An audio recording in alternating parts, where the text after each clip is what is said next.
Bismillahirrahmanirrahim. Alhamdulillahi Rabbil Alamin. Wassalatu wassalamu ala asyrafil anbiya'i wal mursalin.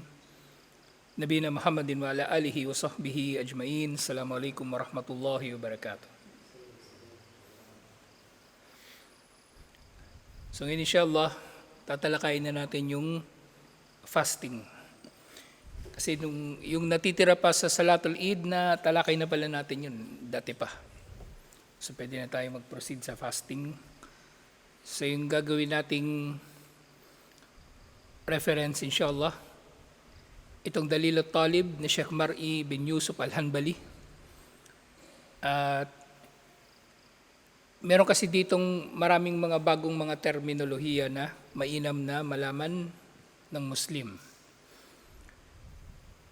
Ang pagtalakay dito ay ayon sa madhab ng Hanbaliya, mga Hanabila, madhab ni Imam Ahmad.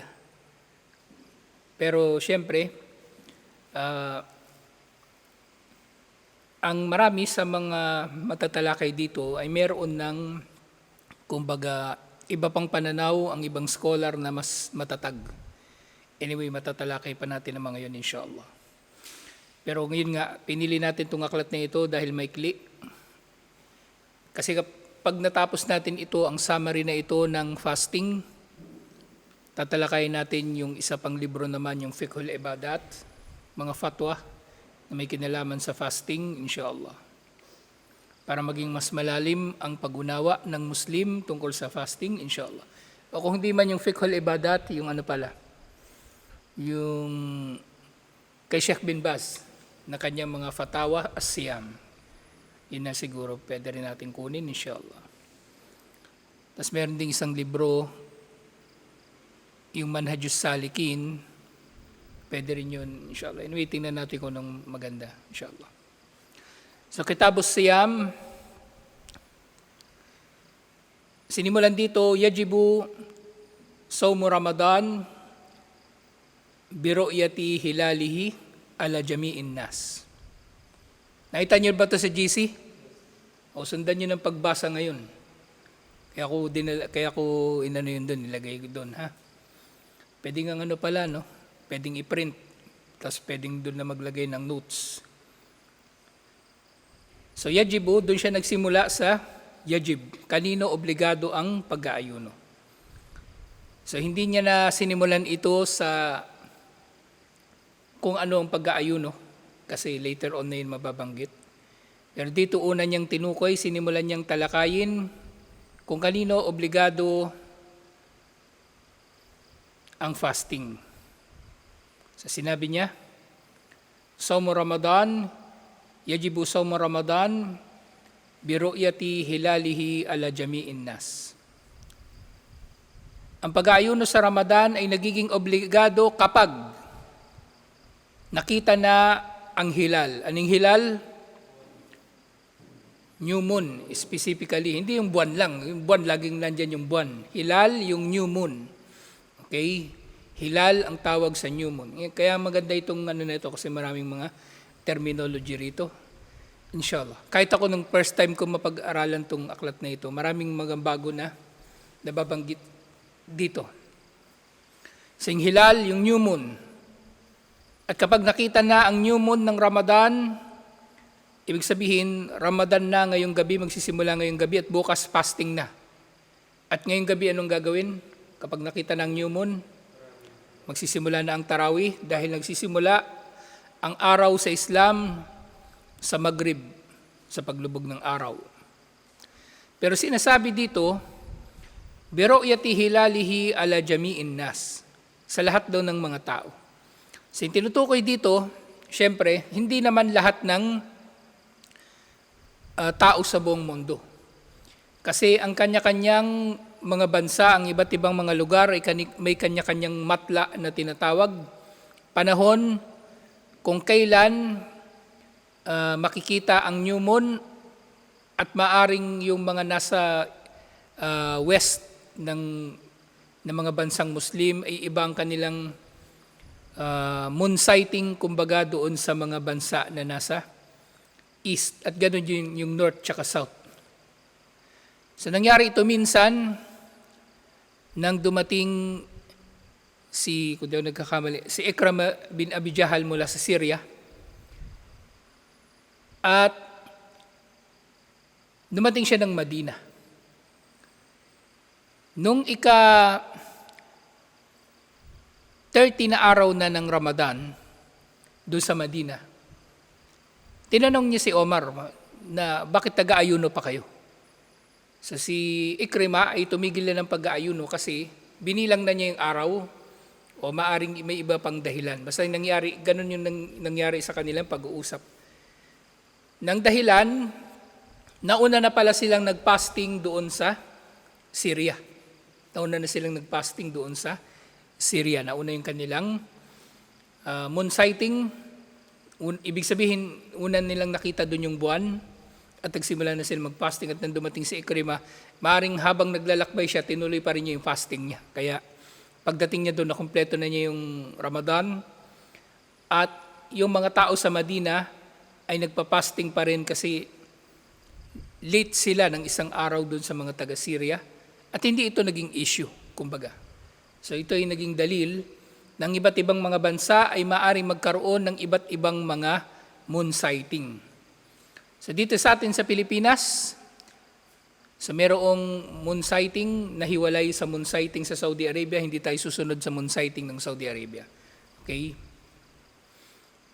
Ngayon, kung susunod ba ang Pilipinas sa moon sighting ng ibang bansa na malalapit, halimbawa Brunei, Malaysia, Indonesia, Thailand, yun ay nakadepende sa mufti dito sa Pilipinas, ang pinakamataas na religious authority na siyang magdedeklara ng Eid, hindi kung sino-sino lang.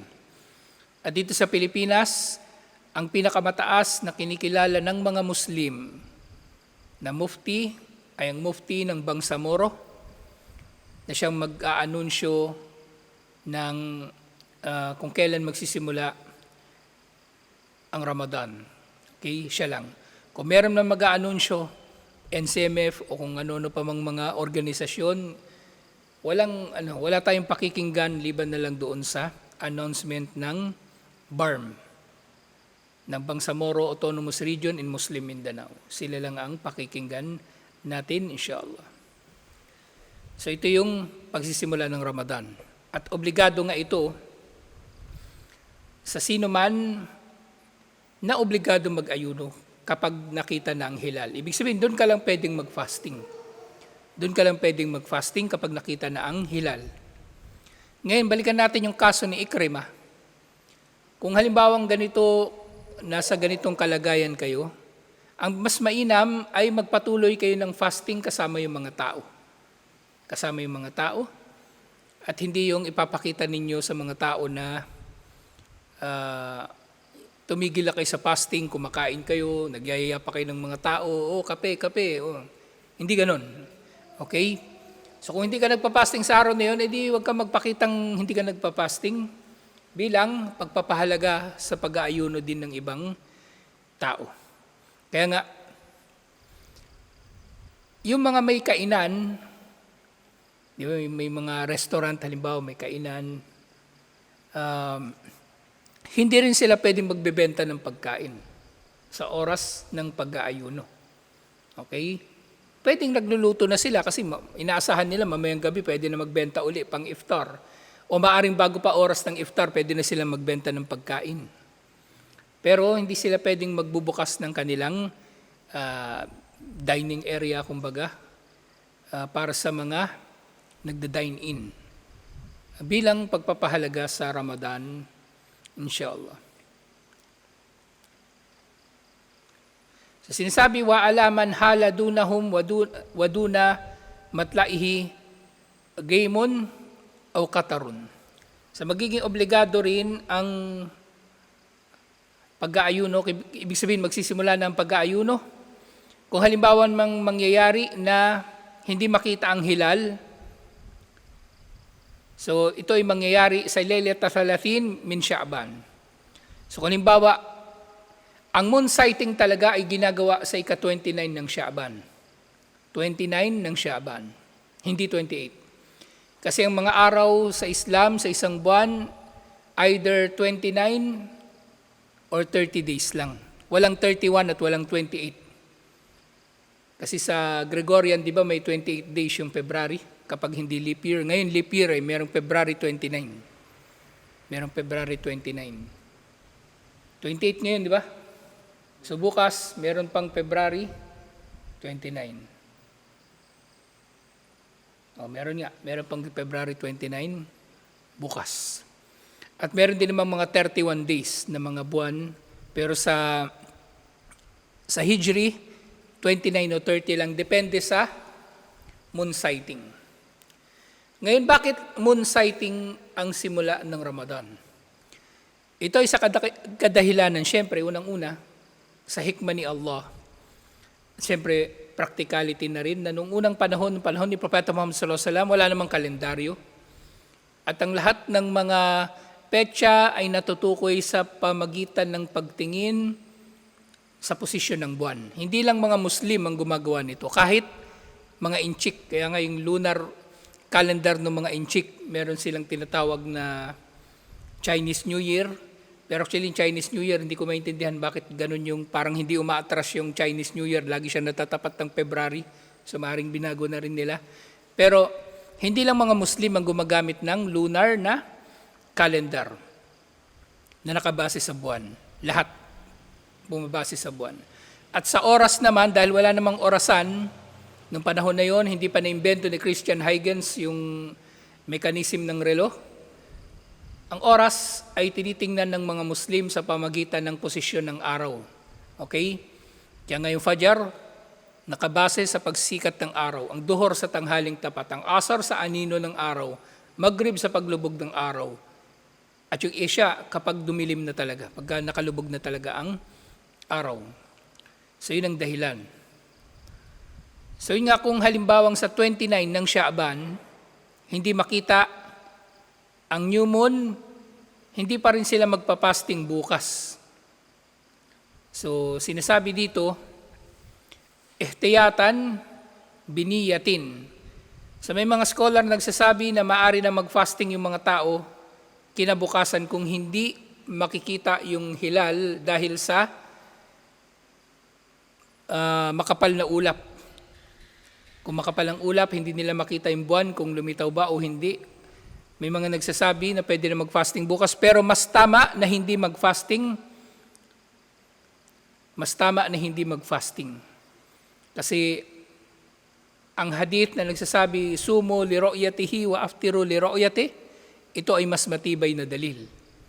Yung ihtiyat na sinasabi rito, ito na yung just in case, kumbaga. Para safe. Pero walang ihtiyat dito.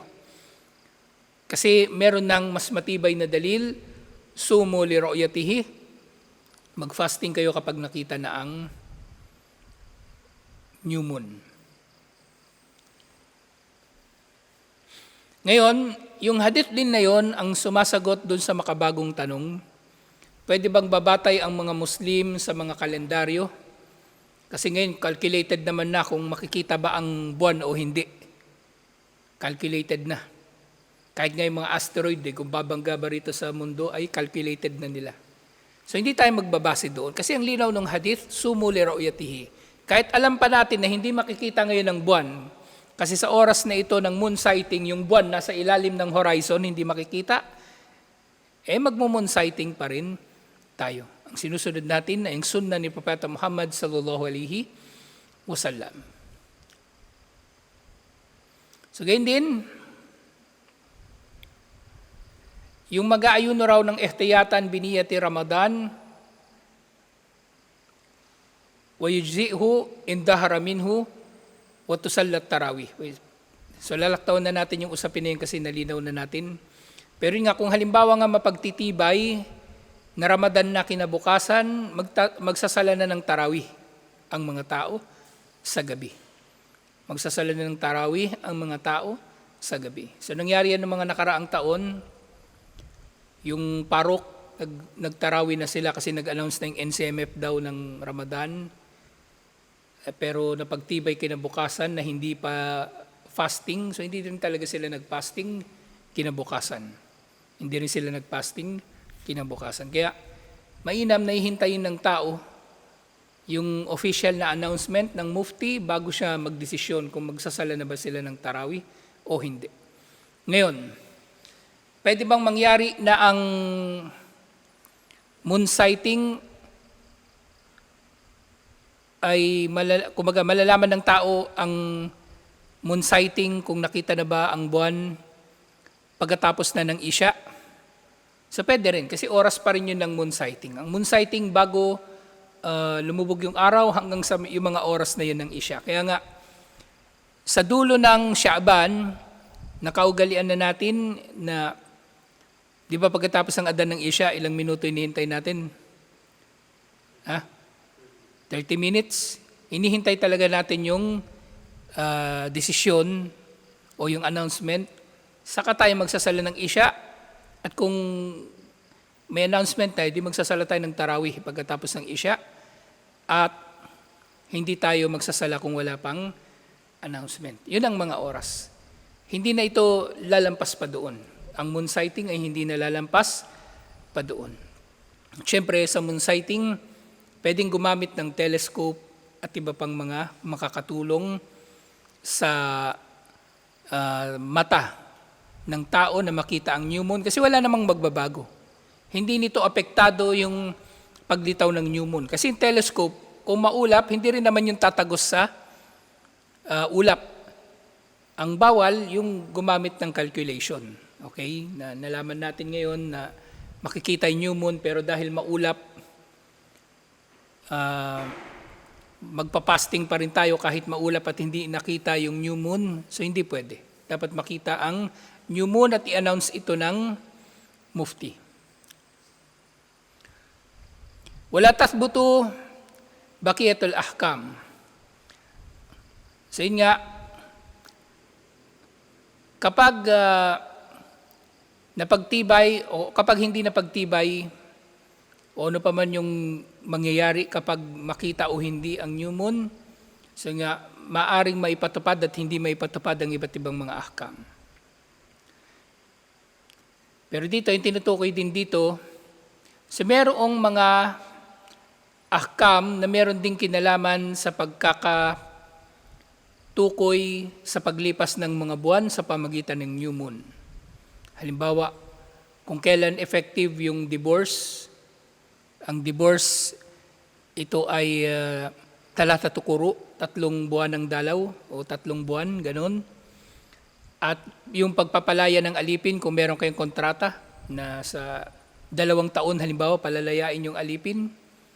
At gayon din yung hululul ajal, yung pagdating ng oras na naitakda, halimbawa para sa mga pag-upa at iba pang mga kasunduan. So ito ay maaring hindi na siya subject strictly sa moon sighting. Okay, sapat na nagbibilang na lang ng tao. Kasi wala namang sinabi sa mga batayan na kailangan mag-moon sighting sa mga bagay na ito. Sa Ramadan, ang mahigpit na dapat na mayroong moon sighting. Sumunod, watasbutu ru'yatu hilalihi bikhabarin muslimin mukallafin adlin. Ang pagdating ng buwan ng Ramadan ay makikita nga sa o may tataguyod, matutukoy sa pamagitan ng pagkakakita ng new moon, ng hilal. Pero paano natin malalaman na nakita na nga ang hilal? Tatanggapin ang khabar, balita ng Muslim na nasa hustong edad at siya ay nakikilala sa kanyang pagiging makatarungan. Isa lang. Isang Muslim. Ngayon merong usapin dito, itong pagsaksi na ito o pagbabalita, khabar, ito ba ay magiging katulad ng syahada sa korte o kasal? Ilan dapat ang witness?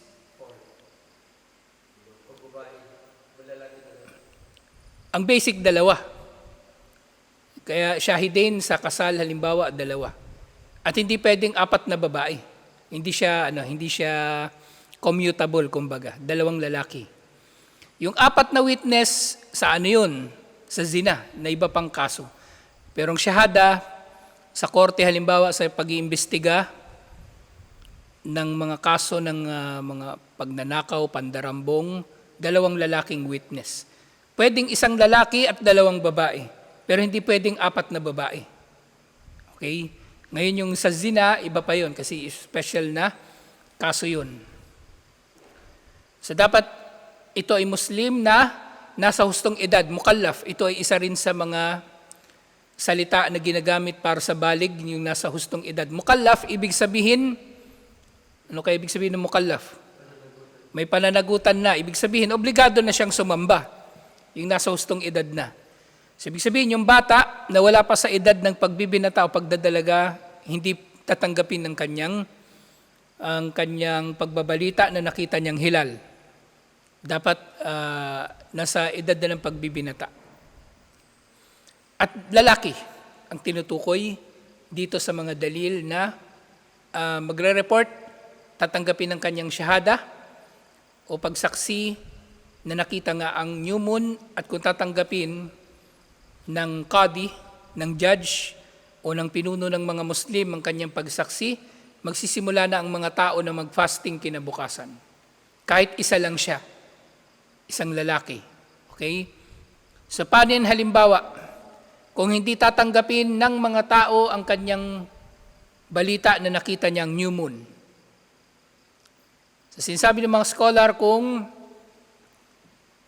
sigurado talaga siya na hindi siya namalikmata lang, na nakita niya talaga ang new moon, mag-fasting siya mag-isa. Nang hindi niya sinasabi sa mga tao. Pero kung magpa-fasting siya kasama yung mga tao, kasabay nung announcement ng mufti, mas mainam. Mas mainam dahil mas mainam ang mag-ayuno kasama ang mga tao at wala na siyang pananagutan doon, inshallah. Kasi ang mufti ay nagdesisyon ayon sa antas ng kanyang pag-unawa sa usapin. Ngayon sinabi dito, khabar, hindi shahada. Okay? Khabar, hindi shahada. Khabar, ibig sabihin balita. Hindi shahada na pagsaksi. Kasi kung shahada ito, dalawa, dapat ang magre-report. Kaya magsisimula ang Ramadan, sapat na makita ito ng isa. Okay? Pero ang pagtatapos ng Ramadan, kailangan dalawa. Doon na siya magiging shahada. Kailangan may pag-witness ng dalawa. At khabar ito, kasi kung shahada kasi sa pagsaksi, hindi pwedeng magiging saksi yung alipin at yung babae. Bawa sa kasal, di ba? May nakita naman kayong kinasal na may 2 witness o 4 na witness na babae? Wala. Pwede na lang doon sa mga yung mga modus na kasal. Minsan may ganun. Tiyatanggap nila yung 4 na babae bilang witness kapalit ng 2 lalaki. Hindi pwede. Hindi pwede. Actually, doon sa korte, kaya tinatanggap yung pagsaksi ng babae, ay kung yung babae ay subject matter expert din naman sa usapin. Hindi yung kung sino-sino lang na babae na kanilang gagawing witness sa usapin na yun o investigasyon na yun. So yun nga, tathbutu ra'yatu hilalihi bi khabarin muslimin mukallafin adlin. Dapat ang magbabalita ay isang Muslim, kahit isang Muslim na nasa hustong edad, makatarungan, kahit alipin o kahit kahit babae. So nga dito, yung tinutukoy ko kanina ang shahada yung bawal yung babae. Pero dito kung babae ang magre-report, pwede din. Kahit alipin, pwede rin. Yung shahada yung hindi pwede. Yung shahada yung hindi pwede. Wa tathbutu baqiyatul ahkami tabaan. Wala yukbalu fi baqiyati syuhuri illa rajulani adlan. So yun nga, sa iba pang mga bagay, iba pang mga buwan halimbawa, kailangan 2 tao ang makakasaksi doon sa hilal na nakita nga ito. Pero sa pagsisimula ng Ramadan, sapat na ang isa lang na witness. Mayroong isang hadith na naiulat na si Omar bin Khattab radhiyallahu anhu, siya lang mag-isa ang nagulat kay Propeta Muhammad sallallahu alaihi wasallam na nakita niyang hilal. Tinanggap ito ni Propeta Muhammad sallallahu alaihi wasallam at sila ay nag-ayuno na kinabukasan. Alhamdulillah. So ito yung panimula doon sa pag-aayuno sa Ramadan, alhamdulillah. Yung kailan nagsisimula, ito. At tatalakayin natin yung ilang mga usapin, lalong-lalo na yung mga makabagong usapin, lalong-lalo na sa panahon natin ngayon na maraming magbibida-bida na mag-a-announce ng simula ng Ramadan na nakita di umano nila ang new moon. Isa lang ang maaring magdeklara na nakita nga ang new moon at maaari na mag-fasting. Yun nga yung mufti ng Bangsamoro para matapos na lahat ng kalituhan. Para matapos na lahat ng kalituhan. At gayon din, hindi lang sa pagsisimula, pati sa dulo ng Ramadan kung kailan mag-iid, ang Bangsamoro ang magdedesisyon nito. Hindi yun porke nagsimula na yung Saudi Arabia, susunod tayo doon. Mag-iid na yung Saudi Arabia, susunod tayo doon. Magdadagdag lang yun ang kalituhan sa mga tao. So ngayon, mabilis na dumating ang balita, so wala nang dahilan para hindi susundin ng tao yung pinakamataas na otoridad sa relihiyon sa kanilang lugar. Alhamdulillah. So bukas, tatalakayin na natin yung mga kondisyon, inshallah, kung sino-sino yung mga obligado na mag-ayuno at yung iba pang mga usapin na napapaloob dito. Halimbawa, yung ano yung katanggap-tanggap na dahilan na hindi ka magpa-fasting ngayon, babayaran mo sa susunod, o kaya yung mga dahilan na hindi ka na talaga magpa-fasting kahit kailan. O ganin din sa pag-aayuno ng musafir, yung may buwan ng dalaw, lahat yun lilinawin natin bukas, inshallah. Hanggang dito na lang. Assalamualaikum warahmatullahi wabarakatuh.